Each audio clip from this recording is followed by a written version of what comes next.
मोदी। जय श्री राम भाई, जय श्री राम। मोदी जी को जय श्री राम। जय श्री राम भाई, जय श्री राम। मोदी जी को जय श्री राम। स्वागत है भाई, स्वागत है। मोदी जी का स्वागत है। मोदी मोदी मोदी।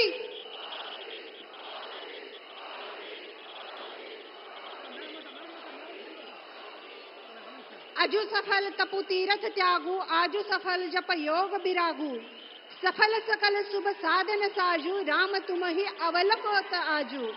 गोस्वामी तुलसीदास जी कहते हैं कि आज हमारे सारे जप तप, सारे तीर्थ त्याग, योग, वैराग्य सब सफल हुए। आज हमने श्री राम के साक्षात दर्शन किए हैं। ठीक इसी तरह के भाव आज हम सबके मन में है। आज हम माँ भारती के लाल माननीय प्रधानमंत्री जी नरेंद्र मोदी को देखने सुनने आप सब आए हैं। मानो हमारी वर्षों की मुराद पूरी होने जा रही है। स्वागत है भाई, स्वागत है। मोदी जी का स्वागत है।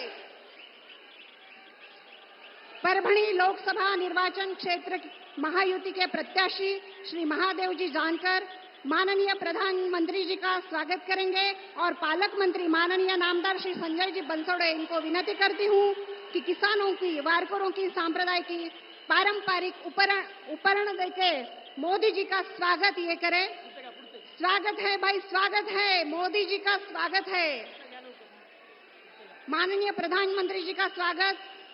विनती करती हूँ कि आप माननीय आमदार श्री मेघना दीदी बोर्डीकर और महिला प्रातिनिधिक रूप में यहाँ वो अपने संग परभणी के गौरवशाली संत परंपरा एवं आध्यात्मिक ख्याति को अधोरेखित करती सुंदर प्रतिमा मोदी जी को भेंट करेंगी। परभणी की संतों की भूमि है और आध्यात्मिक चेतना का केंद्र है। स्वागत है भाई, स्वागत है। मोदी जी का स्वागत है। यानंतर श्रोते हो, यानंतर ज्यांच्या एका इशाऱ्यावर महाराष्ट्रात मोठमोठे राजकीय भूकंप घडतात, ज्यांच्या एका निर्देशाने मोठमोठी सुनामी शांत होते, ज्यांच्या एका शब्दावर महाराष्ट्राच्या माय भगिनी आपल्या सुरक्षिततेबाबत निश्चिंत होतात, महाराष्ट्राचे शेतकरी, कष्टकरी, गोरगरीब सर्वांच्या अहर्निश सेवेत रममाण होतात, ते या महाराष्ट्र भूमीचे गौरवशाली सुपुत्र, महाराष्ट्राचे लाडके उपमुख्यमंत्री माननीय नामदार श्री देवेंद्रजी फडणवीस आज आपल्या समोर हितगुज करणार आहेत। देवेंद्रजी फडणवीस। भारत माता की, भारत माता की, छत्रपति शिवाजी महाराज की, धर्मवीर छत्रपति संभाजी महाराज की। हिंदवी स्वराज्याचे सरसंस्थापक छत्रपती शिवरायांना मानाचा मुजरा करतो। भारतीय राज्यघटनेचे शिल्पकार भारतरत्न डॉक्टर बाबासाहेब आंबेडकर यांना मानवंदना अर्पित करतो। आणि आज या ठिकाणी उपस्थित झालेले भारतातच नाही तर जगातील सर्वात लोकप्रिय नेते माननीय मोदीजींचं परभणीमध्ये स्वागत करतो। मंचावर उपस्थित असलेले रामदास आठवलेजी, भागवत कराडजी, अतुल सावेजी, आपल्या सर्वांचे लाडके उमेदवार महादेवराव जानकरजी, संजय बनसोडेजी, बबनराव लोणीकरजी, मेघनाताई बोर्डीकरजी, रत्नाकर गुट्टेजी, राजेश विटेकरजी, बाबाजानी दुर्राणी, विक्रम काळेजी, या ठिकाणी उपस्थित संजय केणेकर, मोहन फळ, रामप्रसादजी बोर्डीकर, मधुसूदन केंद्रे, सुरेशजी जाधव, संतोषजी मुरकुटे, राजेशजी देशमुख, राहुलजी लोणीकर, विद्याताई चौधरी, मीनाताई परतानी, प्रियंकाताई खडके, मंचावरील सर्व मान्यवर आणि उपस्थित सर्व भगिनी आणि बंधूंनो, आजपर्यंत आपण म्हणायचो जगात जर्मनी आणि भारतात परभणी, पण आता एक लक्षात ठेवा, माननीय मोदीजींच्या नेतृत्वात पुढच्या 5 वर्षात भारतच जर्मनीच्या पुढे चाललाय। त्यामुळे आता परभणी मागे राहू शकत नाही। बंधू भगिनींनो, या ठिकाणी असं देखील काही लोक म्हणतात, बनी तो बनी नाही तो परभणी, आता चालणार नाही, बनी तो बनी, अभी ही बनी और बनेगी तो परभणी। कारण मोदीजींच्या नेतृत्वात आता जानकर दिलेले आहेत. अरे मोदीजी पण फकीर आहेत आणि जानकरही फकीर आहेत. आता हे दोन लोक एकत्रित आल्यानंतर या परभणीला कोणीही थांबवू शकत नाही. बंधू भगिनींनो, मोदीजींनी 10 वर्षामध्ये देशामध्ये गरीब कल्याणाचा अजेंडा चालवला. करोडो लोकांना गरिबीतनं बाहेर काढलं. गरीब असेल, शेतकरी असेल, शेतमजूर असेल, महिला असतील, ओबीसी असतील, अल्पसंख्याक असतील, एससी असतील, एसटी असतील, प्रत्येकाच्या जीवनामध्ये मोदीजींनी या ठिकाणी परिवर्तन केलं. आणि आज आपण पाहू शकता, महाराष्ट्र सरकारच्या माध्यमातून मी मुख्यमंत्री असताना आणि आता एकनाथरावजी शिंदे आणि अजितदादा पवार यांच्या नेतृत्वात मोठ्या प्रमाणात निम्न दुधना प्रकल्प असेल, आपण त्याला 3070 कोटी रुपये दिले. येलदरी प्रकल्पाला पैसे दिले आणि आता परभणीला समृद्धी महामार्गाने मुंबईला देखील आपण जोडणार आहोत. आणि यासोबत मोठ्या प्रमाणात राष्ट्रीय महामार्गांची कामं या ठिकाणी आपण सुरू केली आहेत. मी जास्त वेळ आपला घेणार नाही. आपल्याला सगळ्यांना माननीय मोदीजींना ऐकायचं आहे. पण एवढंच सांगतो, जानकर साहेब म्हणजे महाराष्ट्राच्या खजान्याची किल्ली आहे. कारण मुख्यमंत्री आणि जानकर साहेब मोदी साहेबांचा इतका विश्वास कमवतील की दिल्लीची किल्ली देखील त्यांच्या हातामध्ये येईल. त्यामुळे आता परभणीला चिंता करायची आवश्यकता नाहीये. अरे मागच्या खासदाराने केवळ बोलवचन दिले पण त्या ठिकाणी विकास केला नाही. आता या ठिकाणी जानकर सारखा व्यक्ती येतोय आणि मला विश्वास आहे जानकर साहेब हे जमिनीवरचे आहेत, तुमच्या आमच्यातले आहेत. तुमच्यापर्यंत तुमचा विकास जानकर साहेब पोचवल्याशिवाय राहणार नाही. आणि म्हणून तुम्हाला एवढीच विनंती करतो की आता या निवडणुकीमध्ये कुठलाही दुसरा विचार करू नका. वरती मोदी साहेबांचा विचार करा, इकडे जानकर साहेबांचा विचार करा. आणि लक्षात ठेवा, जानकर साहेबांचं चिन्ह आहे शिट्टी. शिट्टीची बटन दाबली, शिट्टीची बटन दाबली, वोट मोदी साहेबांना मिळतं. शिट्टीची बटन दाबली, कोणाला वोट मिळतं? कोणाला वोट मिळतं? मग मोदी साहेबांना पुन्हा प्रधानमंत्री करण्याकरता जानकर साहेबांना निवडून द्या, एवढीच विनंती करतो आणि माझं बोलणं संपवतो. जय श्रीराम. धन्यवाद देवेंद्र जी. अब हम उनकी बात सुनेंगे जिनकी बात पूरी दुनिया सुनती है, जो हमारे मन की बात बखूबी जानते हैं. विश्व के सबसे बड़े लोकतंत्र के सबसे लोकप्रिय नेता, जिनका ध्येय है परम वैभवशाली भारत, जिनका संकल्प है विकसित भारत, जिनकी सोच है एक आत्मनिर्भर भारत, ऐसे प्रधानमंत्री माननीय श्री नरेंद्र जी मोदी. जय श्री राम, जय श्री राम. मोदी जी को जय श्री राम.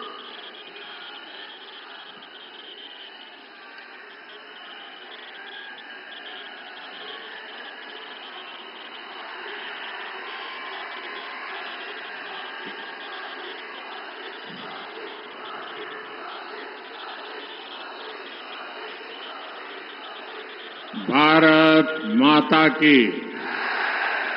भारत माता की.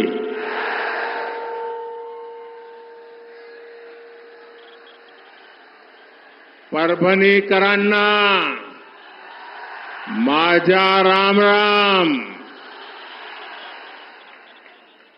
संत जनाबाईच्या या नगरीला आणि देवी प्रभावतीच्या नगरीला माझे कोटी कोटी वंदन.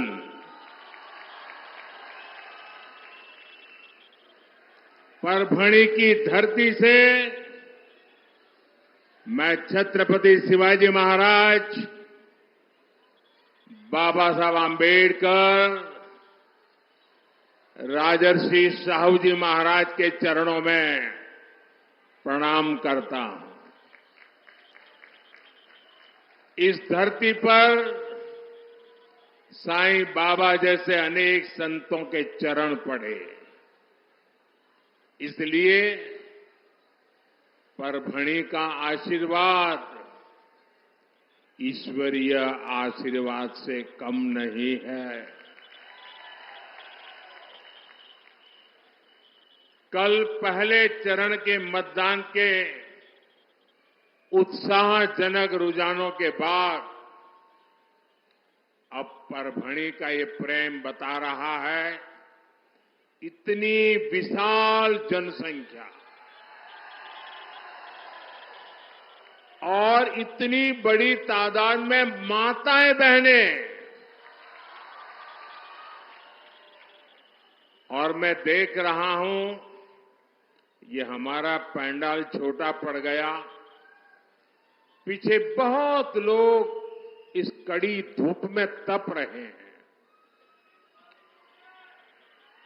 ये हमारी जगह छोटी पड़ गई, आपको धूप में तपना पड़ रहा है, मैं आप सबकी क्षमा चाहता हूं। लेकिन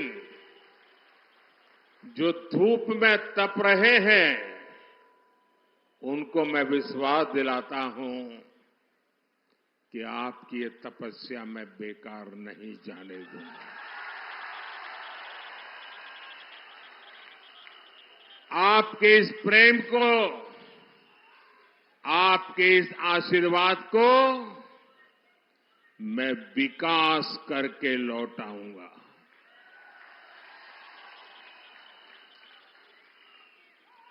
ये जो चारों तरफ एक ही स्वर गूंज रहा है, एक ही आवाज आ रही है, फिर एक बार,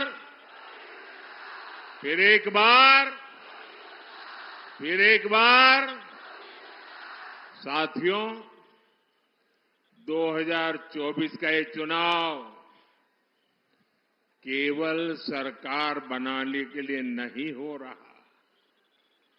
इस चुनाव का लक्ष्य है भारत को विकसित बनाना, भारत को आत्मनिर्भर बनाना। इसलिए 2024 के चुनाव के मुद्दे सामान्य मुद्दे नहीं है। हर मुद्दा महत्वपूर्ण है, हर कदम महत्वपूर्ण है, हर संकल्प महत्वपूर्ण है।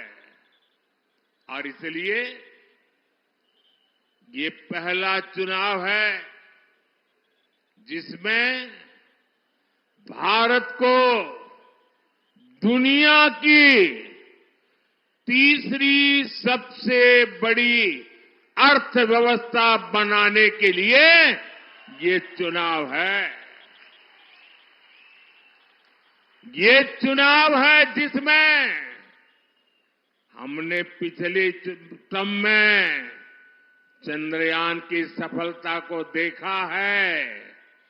ये इस चुनाव के बाद 140 करोड़ देशवासी गगनयान की सफलता भी देखेंगे। ये पहला चुनाव है जब सेना के हथियारों से लेकर कोरोना की वैक्सीन तक लोग आत्मनिर्भर भारत की सफलता की हर कोने में चर्चा कर रहे हैं। सिर्फ 10 वर्ष में देश ने विकास की एक लंबी दूरी तय कर ली है। 2014 में जब मैं पहली बार लोकसभा का चुनाव लड़ रहा था, उस समय चुनाव में क्या बातें होती थी, अखबार किन बातों से छाए रहते थे, टीवी पर किन बातों की चर्चा होती थी, तब बात होती थी आतंकी हमलों का डर, आए दिन बम धमाकों की खबरें और हमारे वीर जवानों की शहादत की पीड़ा यही छाया रहता था। 5 साल बाद, याद करिए साथियों, 5 साल बाद 2019 में चर्चा सीमा पार से होने वाले हमलों की बंद हो गई और चर्चा क्या होने लगी? Surgical strike. ये तो मोदी है, घर में घुस के मारता है। ये चर्चा होने लगी कि नहीं होने लगी? शौर्य की ये धरती महाराष्ट्र भी सर्जिकल स्ट्राइक की बात सुनकर गर्व से भर गए थे। आप मुझे बताइए, हिंदुस्तान का कोई ऐसा नागरिक होगा जिसको गर्व न हुआ हो? कोई नागरिक होगा जिसको गर्व न हुआ हो? गर्व हुआ कि नहीं हुआ? हर किसी को गर्व हुआ कि नहीं हुआ? साथियों, एनडीए सरकार सबका साथ, सबका विकास के मंत्र पर काम करती है। कोई भी जाति हो, कोई भी पंथ हो, हमारी सरकार सबके लिए काम करती है। यहां परभणी में बिना भेदभाव करीब 40,000 गरीबों को पक्के घर दिए गए हैं।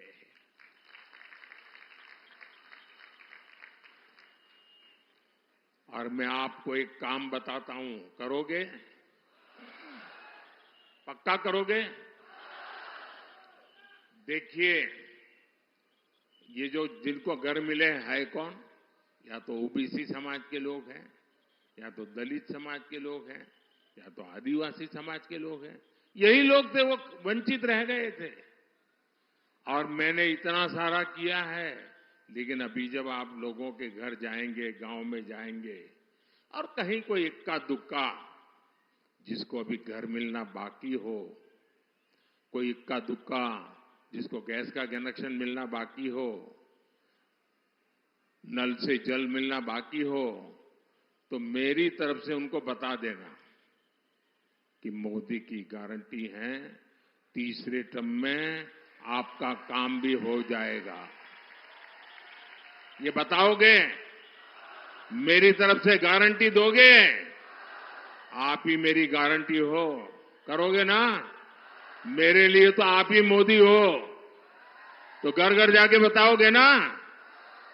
देखिए, आज परभणी के 12 लाख से ज्यादा गरीबों को बिना भेदभाव मुफ्त राशन मिल रहा है, ताकि गरीब के घर का चूल्हा जलता रहे,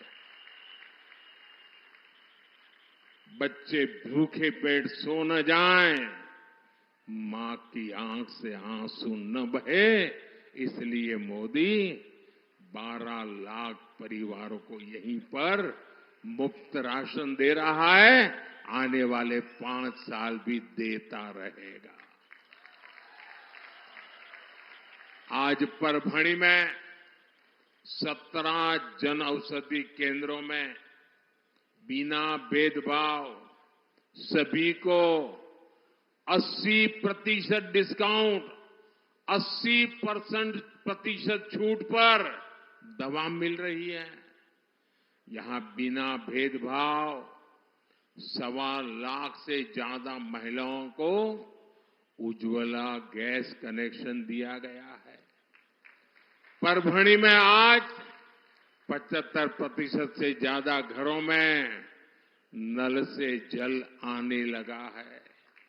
इतना ही नहीं, एनडीए सरकार ने परभणी के 9 लाख से ज्यादा पशुओं को मुफ्त टीका भी लगाया है। कोई भी सरकार ऐसे तभी काम करती है जब वो गरीबों के प्रति संवेदनशील हो, सबकी चिंता करती हो। मैंने गरीबी की जिंदगी को जी है। मैं भी आप ही की तरह पिछड़े परिवार में से आ रहा हूं, इसलिए गरीब का दुख भली भांति समझता हूं और इसलिए मैंने तय किया, जो मैंने सहा वो देश के किसी गरीब को नहीं सहना पड़े।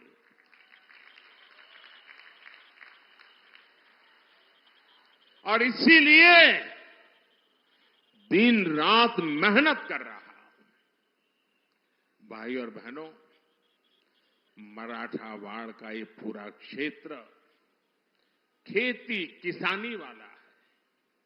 यहां का ब्लैक कॉटन, सोयाबीन, ज्वार बाजरा आपकी कमाई का बड़ा साधन है। लेकिन इस उपज को लेकर कांग्रेस और इंडी अघाड़ी वालों ने कभी आपकी परेशानी नहीं समझी। इस क्षेत्र में सबसे बड़ी चुनौती है सिंचाई की।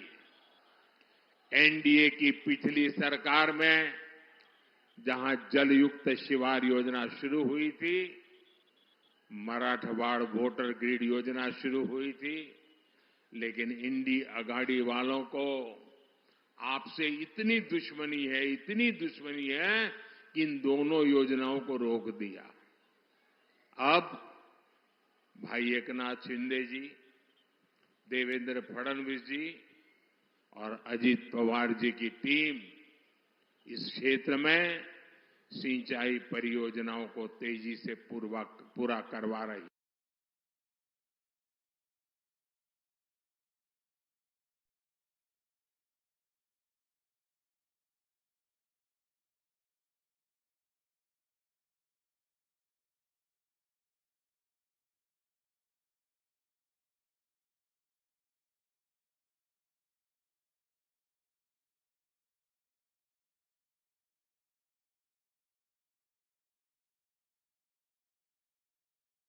के समय किसानों को फसल बीमा की रकम मिलना असंभव था, लेकिन एनडीए सरकार ने सिर्फ एक जिले परभणी में ही किसानों को फसल बीमा के 1,500 करोड़ रुपए दिए हैं। हमारी सरकार जो ऑयल सीड मिशन शुरू करने जा रही है, उससे यहां सोयाबीन की खेती करने वाले किसानों को बहुत लाभ होगा। परभणी अब देश के खाद्य तेल में आत्मनिर्भर भारत बनाने में बहुत बड़ी मदद करेगा।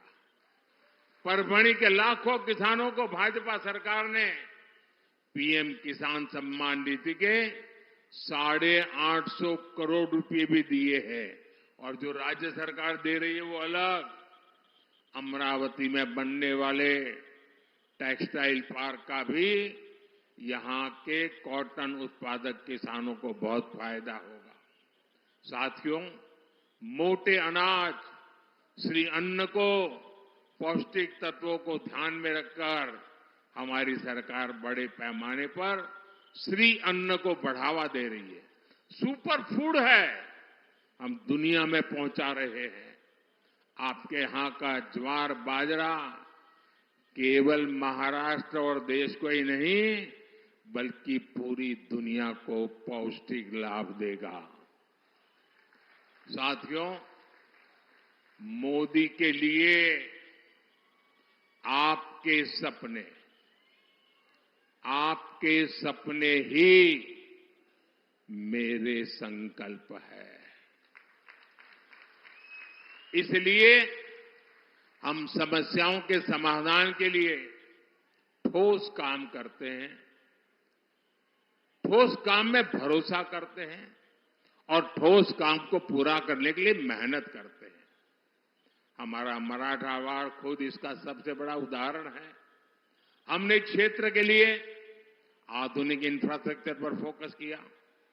परभणी में 5 अमृत स्टेशनों का विकास हो, मड़मान नांदेड़ रेल लाइन के परभणी सेक्शन का दोहरीकरण और इलेक्ट्रिफिकेशन हो, बाला साहब ठाकरे समृद्धि महामार्ग हो या फिर शक्तिपीठ एक्सप्रेस वे हो, ये इंफ्रास्ट्रक्चर आज परभणी और मराठवाड़ की तस्वीर बदल रहे हैं। जालना में 250 एकड़ के ड्राई पोर्ट का निर्माण भी हो रहा है। इससे भी इस पूरे क्षेत्र के किसानों को लाभ होगा। साथियों, एनडीए सरकार के अगले 5 वर्षों के लिए हमारी पार्टी ने अपना संकल्प पत्र जारी किया है। ये संकल्प पत्र मोदी का गारंटी कार्ड है। अगले 5 वर्षों के लिए मोदी की गारंटी है कि हम देश में गरीबों के लिए 3 करोड़ नए घर बनाएंगे। अगले 5 वर्ष के लिए अब हम देखते हैं कि आजकल हर परिवार में बुजुर्ग माता पिता, दादा दादी, चाचा चाची, नाना नानी हर परिवार में होते ही है, क्योंकि अब आयु लंबी हो रही है। और जो बेटा कमाता है या बेटी कमाती है, उसके लिए अपने बुजुर्ग मां बाप को संभालना कोई मुश्किल काम नहीं होता है, कर लेते हैं। लेकिन अगर कोई बीमारी आ गई तो फिर परिवार में सबके लिए दिक्कत होती है कि अब पैसा बुजुर्गों के लिए कितना खर्चा करें, बच्चों के लिए खर्चा कितना करें। एक प्रकार से उसके सारे सपने भूल जाते हैं। और इसलिए मोदी ने तय किया कि मेरे सभी परिवार के जो लोग रोजी रोटी कमाने के लिए मेहनत करते हैं, उनका बोझ मैं कैसे कम करूं। और इसलिए हमने 70 साल की ऊपर के जितने भी बुजुर्ग हमारे देश में हैं, 70 साल की उम्र के हर बुजुर्ग माता पिता को उनकी बीमारी में अब इलाज का काम जिम्मेवारी मोदी का रहेगा, आपके इस बेटे की रहेगी। 70 साल से ऊपर के हर किसी को आयुष्मान योजना का लाभ मिलेगा। हम मुद्रा योजना के तहत अब युवाओं को 20 लाख रुपए तक की मदद देंगे। एनडीए सरकार अगले 5 वर्षों में 3 करोड़ महिलाओं को लखपति दीदी बनाने के लिए काम करेगी। और इन सारे प्रयासों को हमारी जो महाराष्ट्र की त्रिपुटी है, शिंदे जी, फडणवीस जी, अजित पवार जी, उनकी सरकार और तेजी से आगे बढ़ाएगी। साथियों, विकसित भारत, विकसित महाराष्ट्र के बीच आपको इंडी अघाड़ी से बहुत सतर्क रहना है। कांग्रेस एक ऐसी बेल है जिसकी अपनी न कोई जड़ है न जमीन है, और इसे जो सहारा देता है ये उसे ही सुखा देती है। आजादी के समय कांग्रेस ने देश का विभाजन करवा दिया। आजादी के बाद कश्मीर की समस्या खड़ी कर दी। कांग्रेस ने 370 के बहाने बाबा साहब का संविधान कश्मीर में लागू नहीं होने दिया। वहां के दलितों को इतने सालों तक अधिकार ही नहीं मिलने दिए। महाराष्ट्र में इंडी अघाड़ी वालों ने जब तक सरकार चलाई, इन्होंने ये लगने ही नहीं दिया कि निजामों का कब्जा चला गया है। रजाकारों की मानसिकता यहां हावी थी। इन लोगों ने महाराष्ट्र और मराठवाड़ का विकास तो नहीं होने दिया, लेकिन कांग्रेस और नकली शिवसेना की पिछली सरकार याकूब मेनन की कब्र संवारने में व्यस्त थी। अब बताइए, उनके लिए प्रायोरिटी थी याकूब मेनन की कब्र। भाई और बहनों, श्री महाराज पांचले गांवकर जैसे संतों की धरती है जिन्होंने सन्यासी होकर भी निजामों के विरुद्ध में संघर्ष का नेतृत्व किया था।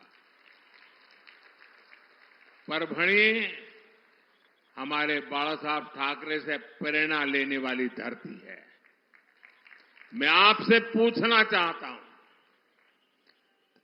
रजाकारों की मानसिकता को क्या हमारी परभणी में स्थान मिलना चाहिए क्या?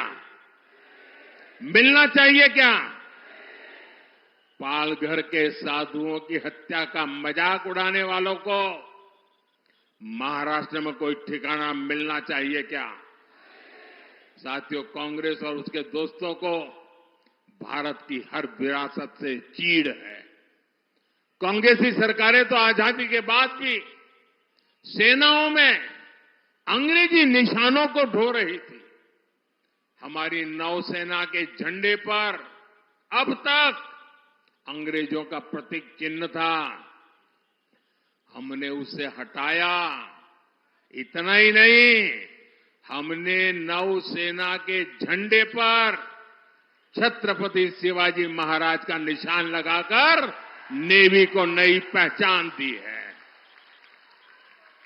नेवी के अधिकारी जो एपोलेट पहनते हैं, उसमें भी अब छत्रपति शिवाजी महाराज की विरासत की झलक दिखती है। कुछ महीने पहले ही हमने नौसेना दिवस मनाने की परंपरा को भी बदला। पहले नौसेना दिवस दिल्ली में हुआ करता था, हमने नौसेना दिवस पर सिंधु दुर्ग के किले में भव्य आयोजन करके छत्रपति शिवाजी महाराज को श्रद्धांजलि भी दी और उनके संकल्पों को आगे बढ़ाने का व्रत भी लिया। लेकिन जब हम छत्रपति शिवाजी के सम्मान में कुछ करते हैं तो ये लोग उसका भी विरोध करते हैं। साथियों, विकसित भारत, विकसित महाराष्ट्र के संकल्पों के लिए महाराष्ट्र के हर सीट पर एनडीए गठबंधन को आपका आशीर्वाद चाहिए। मैं आपके आशीर्वाद मांगने के लिए आया हूं। आने वाली 26 अप्रैल को आपको परभणी लोकसभा से एनडीए के उम्मीदवार माजल लानभाऊ, महादेव जानकर, उनको विजयी बनाना है। और ये है वो पार्लियामेंट में आकर के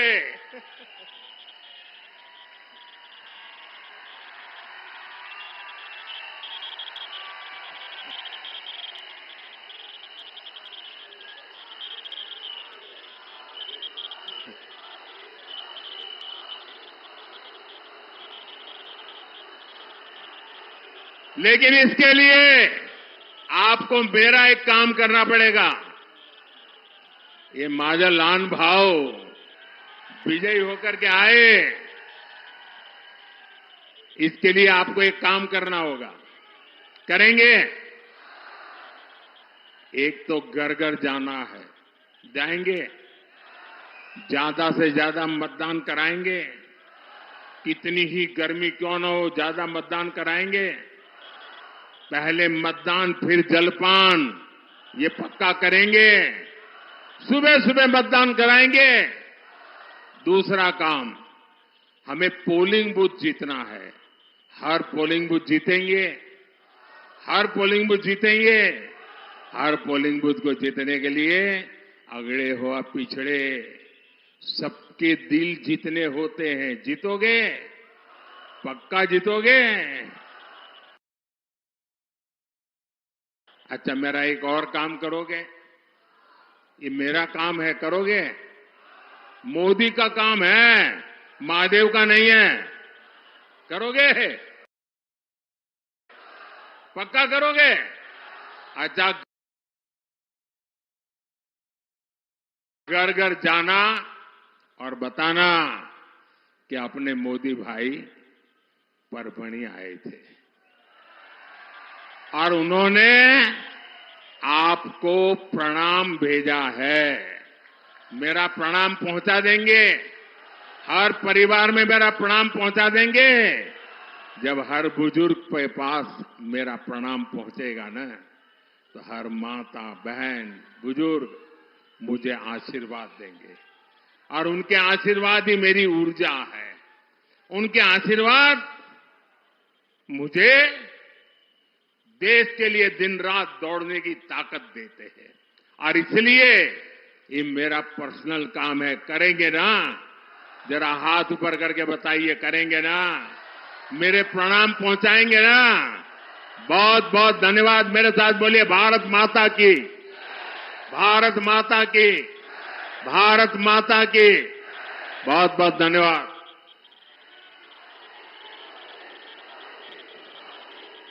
धन्यवाद मोदी जी। ये थे धर्म के नाम पर धर्म रक्षक के संकल्प के साथ अयोध्या में धर्म ध्वजा फैलाने का काम जिनने किया है, वो प्रधानमंत्री भारत के। जय श्री राम, जय श्री राम। मोदी जी को जय श्री राम। अब की बार 400 पार, फिर एक बार मोदी सरकार। अब की बार 400 पार, फिर एक बार मोदी सरकार। मोदी मोदी